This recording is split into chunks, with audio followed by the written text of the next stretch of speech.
Welcome students, class 8 science unit 3 light part 9 dispersion objectives. இந்த lesson complete பண்ணும்போது உங்களுக்கு இவ்வளவு knowledge வந்து உங்களுக்கு கிடைச்சிருந்திருக்கணும். இதான் learning objectives. Knowledge about various types of mirrors. Mirrorல இருக்கக்கூடிய type plain mirror, curved mirror 4 types பிரிச்சிருப்பாங்க. அது Understand image formation in spherical mirror.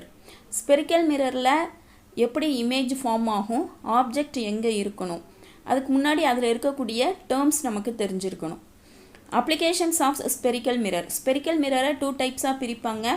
ஒன்று concave mirror, another one is convex mirror. அதோட applications. And then laws of reflection. Reflection நடக்கிறதுக்கு 2 laws அவங்க கொடுத்திருப்பாங்க. அப்புறம் types of reflectionல regular reflection, irregular reflections based on the surface of the objects. Understand the working principle of kaleidoscope and periscope.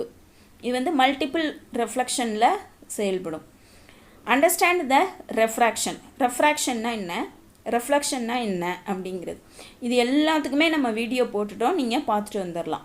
இந்த லெசனோட learning objective, last learning objective என்னன்னு சொன்னால் dispersion of light. அதை தான் இந்த வீடியோவில் நம்ம பார்க்க போகிறோம்.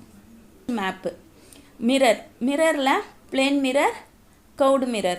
plain mirror 7th standard வரைக்கும் படித்து முடிச்சிட்டோம். curved mirror 4 types பிரிச்சிருப்பாங்க. அதில் spherical mirror பற்றியும் parabolic mirror பற்றியும் உங்களுக்கு இந்த 8th standardல சொல்லித்தராங்க. டேர்ம்ஸ் மிரரை பற்றி தெரிஞ்சுக்கணும்னு சொன்னால் நமக்கு இந்த டேர்ம்ஸ் எல்லாமே தெரிஞ்சிருக்கணும். தென் ரெஃப்ளெக்ஷனில் 2 டைப்ஸ் இருக்குது. ரெகுலர் ரெஃப்ளெக்ஷன், இர்ரெகுலர் ரெஃப்ளெக்ஷன் அப்படிங்கிறத அது என்ன மாதிரியான சர்ஃபேஸ் அப்படிங்கிறத வச்சு பிரிக்கிறாங்க. மல்டிபிள் ரெஃப்ளெக்ஷன் பிரின்சிபலில் கலைடாஸ்கோப், பெரிஸ்கோப் எப்படி ஃபங்க்ஷன் ஆகுதுன்னு பார்த்தோம். ரெஃப்ராக்ஷன்னா என்னன்னு பார்த்தோம். அதுக்கு இருக்கக்கூடிய லாஸ் 2 லாஸ் இருக்கும், அதை ஸ்னெல்ஸ் லா அப்படின்னு சொல்லுவோம். இப்போ டிஸ்பர்சன்னா என்னென்னா ஃபார்மேஷன் ஆஃப் ரெயின்போ இது பார்க்க போகிறோம். டிஸ்பர்சன் இந்த ஆக்டிவிட்டி ஒரு வீடியோவாக போஸ்ட் பண்ணியிருக்கோம். மேலே இருக்கக்கூடிய ஐ பட்டனை கிளிக் பண்ணி நீங்கள் அந்த ஆக்டிவிட்டியை பார்த்துட்டு வந்துடலாம். Place a prism on a table and keep a white screen near it. ஒரு டேபிளில் ப்ரிசம் வச்சு ஒரு ஒயிட் ஸ்க்ரீன் வச்சுக்கோங்க. Now with the help of a torch, allow white light to pass through the prism. ஒரு white லைட்டை வந்து நம்ம அந்த ப்ரிசம் வழியாக பாஸ் பண்ணோன்னா what do you see? நீங்கள் என்ன பார்க்குறீங்க?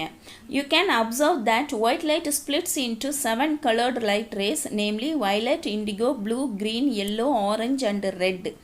விப்ஜிஆர் அப்படின்னு ஷார்ட் ஃபார்மில் சொல்லுவோம்.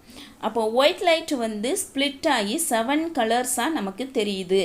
Place another prism in its inverted position. இந்த மாதிரி இன்வெர்ட்டடாக இன்னொரு ப்ரிசமை பண்ணுறோம். Between the first prism and the screen. Now what do you observe on the screen? ஸ்க்ரீனில் இப்போ என்ன தெரியுது? You can observe that white light is coming out of the second prism. இப்போ second ப்ரிசம்லேருந்து white light தான் வரும். இந்த மாதிரி colours நம்மளால் பார்க்க முடியாது. அப்போ ஃபஸ்ட்டு ப்ரிசம் என்ன பண்ணுது, கலரை ஸ்ப்ளிட் பண்ணுது. செகண்ட் ப்ரிசம் வந்து கலர்ஸை ரீகம்பைன் பண்ணி again it gives white light. In this activity you can see that the first prism splits the white light into 7 colored light rays and the second prism recombines them into white light again. First prism வந்து split பண்ணும், second prism வந்து recombine பண்ணும். Thus it is clear that white light consists of 7 colors. அப்போ இந்த எக்ஸ்பெரிமெண்ட்லேருந்து நமக்கு கிடைக்கக்கூடிய conclusion என்னன்னு சொன்னால் white light consists of 7 color. white lightல நிறைய 7 colors, அதாவது மில்லியன் கலர்ஸ் இருக்குது. நம்ம வசதிக்காக நம்ம விப்ஜிஆர் அப்படின்னு நம்ம எடுத்துக்கிறோம். white light consists of 7 colors. You can also recall Newton's disk experiment which you studied in standard 7. 7th standardல நியூட்டன் டிஸ்க் எக்ஸ்பெரிமெண்ட்டுங்கிறத நம்ம செஞ்சது உங்களுக்கு இப்போ ஞாபகத்துக்கு வரணும். Splitting of white light into its 7 constituent colors on passing through a transparent medium is known as dispersion of light. அப்போ dispersion of lightங்கிறத என்ன சொல்கிறோம், ஒரு ஒயிட் லைட் வந்து 7 கலர்ஸாக ஒரு டிரான்ஸ்பரண்ட் மீடியமில் பிரிகிறது தான் நம்ம dispersion of light அப்படின்னு சொல்கிறோம். Why does dispersion occur? It is because light of different colors present in white light have different wavelength and they travel at different speeds in a medium. ஏன் வந்து dispersion நடக்குது அப்படின்னு question கேட்டாங்கன்னு சொன்னால், இப்போ நீங்கள் ஒரு கீபோர்டு இல்லைன்னா ஒரு ஹார்மோனியம் இதை மாதிரி எடுத்துக்கிட்டு அந்த மியூசிக் இன்ஸ்ட்ருமெண்ட்டில் நீங்கள் ப்ளே பண்ணும்போது ஒவ்வொரு பட்டனுக்கும் ஒவ்வொரு சவுண்டு வரும். அப்போ அதே மாதிரி ஒயிட் லைட்டு பார்க்கும்போது ப்ரிசம் உள்ளே வரும்போது அந்த டிரான்ஸ்பரண்ட் மீடியம் உள்ளே வரும்போது அதுக்கு டிஃப்ரெண்ட் வேவ் லென்த்து இருக்குதுன்னு சொல்கிறாங்க. Light of different colours present in white light have different wavelength and they travel at different speeds in a medium. அது ஒன்றொன்னா ஒவ்வொரு ஸ்பீடில் வந்து ட்ராவல் பண்ணுது. ஏரில் வரும்போது எல்லாம் ஒன்று சேர்ந்து ஒரே ஸ்பீடில் ட்ராவல் பண்ணுது. You know that refraction of light ray in a medium depends on its speed. இது ரெஃப்ராக்ஷனில் நம்ம படிச்சிருக்கோம். ரெஃப்ராக்ஷன் அப்படிங்கிறதுனே speed of light in medium. அப்போது ஏரில் வந்து அதோட ஸ்பீடு எப்படி இருக்குது, வாட்டரில் அதோட ஸ்பீடு எப்படி இருக்குது, கிளாஸில் அதோட ஸ்பீடு எப்படி இருக்குது அப்படின்னு பார்க்குறோம். As each colored light has a different speed. ஒவ்வொரு கலர் லைட்டும், ரெட் கலர் லைட் வந்து ஒரு ஸ்பீடில் போகும், க்ரீன் கலர் லைட்டு ஒரு ஸ்பீடில் போகும். The constituent colored lights are refracted at different extents inside the prism. அதனால தான் அந்த deviation நமக்கு கிடைக்குது. Moreover, refraction of a light ray is inversely proportional to its wavelength. அப்போ ரெஃப்ராக்ஷனும் வேவ்லென்த்து ஒன்றுக்கு ஒன்று இன்வர்ஸாக இருக்கும், ஆப்போசிட்டாக இருக்கும். ரெஃப்ராக்ஷன் கூடுச்சுன்னா வேவ்லென்த்து குறையும், வேவ்லென்த்து கூடுச்சுன்னா ரெஃப்ராக்ஷன் வந்து குறைவாக இருக்கும். Thus, the red colored light which has a large wavelength is deviated less. அப்போ வேவ்லென்த் அதிகமாக இருந்துச்சுன்னு சொன்னால், ரெட் கலருக்கு வேவ்லென்த் அதிகமாக இருந்துச்சுன்னு சொன்னால் அது வந்து லெஸ் டீவியேஷன் அப்படின்னு சொல்கிறாங்க. while the violet colored light which has a short wavelength is deviated more. அப்போ இதில் பார்த்தீங்கன்னா ரெட் கலர் மேலே இருக்குது, வயலட் கலர் வந்து கீழே இருக்குது. இப்போ டீவியேஷன் பார்க்கும்போது ரெட் கலருக்கு டீவியேஷன் வந்து லெஸ்ஸாக இருக்குது, வயலட் கலருக்கு டீவியேஷன் வந்து மோர் அதிகமாக இருக்குது. அப்போது ரெட் கலருக்கு டீவியேஷன் லெஸ்ஸாக இருந்துச்சுன்னு சொன்னால் வேவ் லென்த் வந்து மோர்.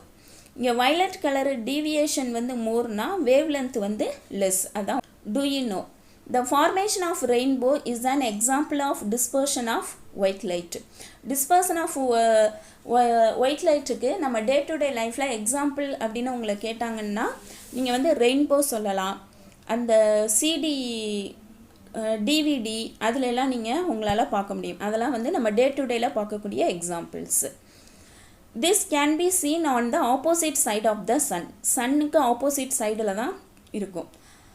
அப்போது ரெயின்போ எப்போ வரும் அப்படின்னு சொன்னால் மழை பெய்கிறப்ப தான் நம்மளால் ரெயின்போவை பார்க்க முடியும்.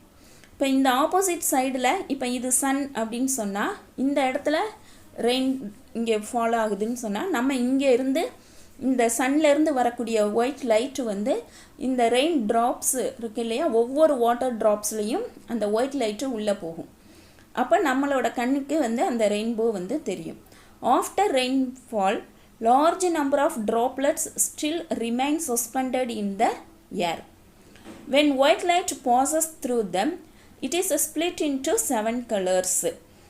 இப்போ ரெயின்ஃபால் ஆகும்போதோ இல்லை ரெயின்ஃபால் முடிஞ்ச உடனேயோ ஒரு ஃபியூ செகண்ட்ஸ் இல்லைனா ஃபியூ மினிட்ஸ் தான் நம்மளால் ரெயின்போவை பார்க்க முடியும்.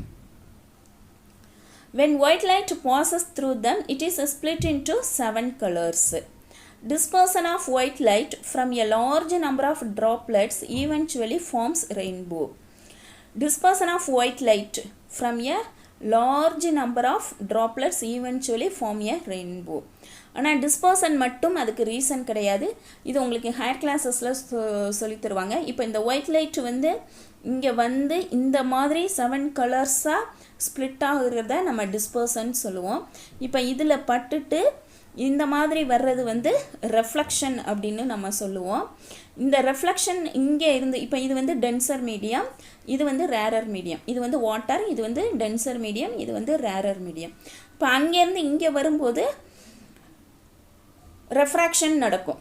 அப்போ 3 ஃபினாமினன்ஸ் வந்து இதில் நடக்குது. 3 நிகழ்வுகள் இருந்தால் தான் ரெயின்போ வந்து ஃபார்ம் ஆகும். ஃபஸ்ட்டு வந்து டிஸ்பர்சன், அதுக்கப்புறமா வந்து ரெஃப்ளெக்ஷன், இங்கே வந்து ரெஃப்ராக்ஷன். அதன் மூலம் நம்ம என்ன பார்த்தோம் அப்படின்னு சொன்னால், டிஸ்பர்சன்னா என்னன்னு சொல்லி பார்த்தோம். டிஸ்பர்சன்ங்கிறது ஸ்ப்ளிட்டிங் ஆஃப் ஒயிட் லைட். ஏன்னா ஒயிட் லைட் அப்படிங்கிறதுல எல்லா கலர்ஸும் சேர்ந்தது தான் ஒயிட் அப்படின்னு சொல்கிறோம்.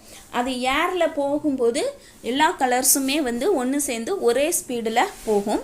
அதை நம்ம வேறு மீடியமில் அப்ளை பண்ணும்போது, கிளாஸ் இந்த மாதிரி அப்ளை பண்ணும்போது நமக்கு வந்து அதோட ஒரிஜினல் ஸ்பீடு, ஒவ்வொரு கலருக்கும் இருக்கக்கூடிய ஒரிஜினல் ஸ்பீடு வந்து நமக்கு தெரியும்.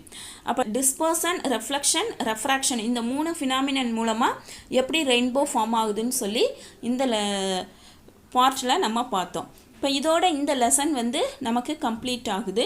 நம்ம என்னென்ன தெரிஞ்சுக்கிட்டோம் அப்படின்னு சொன்னால், லைட்டுங்கிற லெசனோட டைட்டிலில் நம்ம மிரரை பற்றி பார்த்துருக்கோம். அப்போ ஏன் லைட்டுங்கிற லெசனில் மிரர் கொடுக்குறாங்கன்னு சொன்னால், light falls on a polished surface area அப்படிங்கிறதான் கான்செப்ட். அப்போ பாலிஷ்டு சர்ஃபேஸுங்கிறது மிரர் தான். அதனால தான் உங்களுக்கு வந்து ஃபுல் அண்ட் ஃபுல் இந்த மிரரை வந்து இந்த 8th ஸ்டாண்டர்டில் லைட் லெசன்கிற டைட்டிலுக்கு கீழே உங்களுக்கு இன்ட்ரடியூஸ் பண்ணுறாங்க. அப்போ இதில் நம்ம டைப்ஸ் ஆஃப் மிரர் கற்றுக்கிட்டோம். ஸ்பெரிக்கல் மிரரில் இமேஜ் எப்படி ஃபார்ம் ஆகுதுன்னு பார்த்தோம். ஸ்பெரிக்கல் மிரரோட day to day life uses பார்த்துட்டோம். லாஸ் ஆஃப் ரெஃப்ளெக்ஷன் அதோட டைப்ஸு, அப்புறம் மல்டிபிள் ரெஃப்ளெக்ஷன் அதை எங்கெல்லாம் யூஸ் பண்ணுறோம், எண்டோஸ்கோப்பில், கலைடாஸ்கோப், பெரிஸ்கோப்லாம் யூஸ் பண்ணுறோம். அடுத்தது ரெஃப்ராக்ஷன்னா என்ன, டிஸ்பர்சன்னா என்ன அப்படிங்கிறத நம்ம பார்த்துட்டோம். நெக்ஸ்ட்டு வீடியோவில் நெக்ஸ்ட் லெசனை நம்ம பார்ப்போம். Thank you students.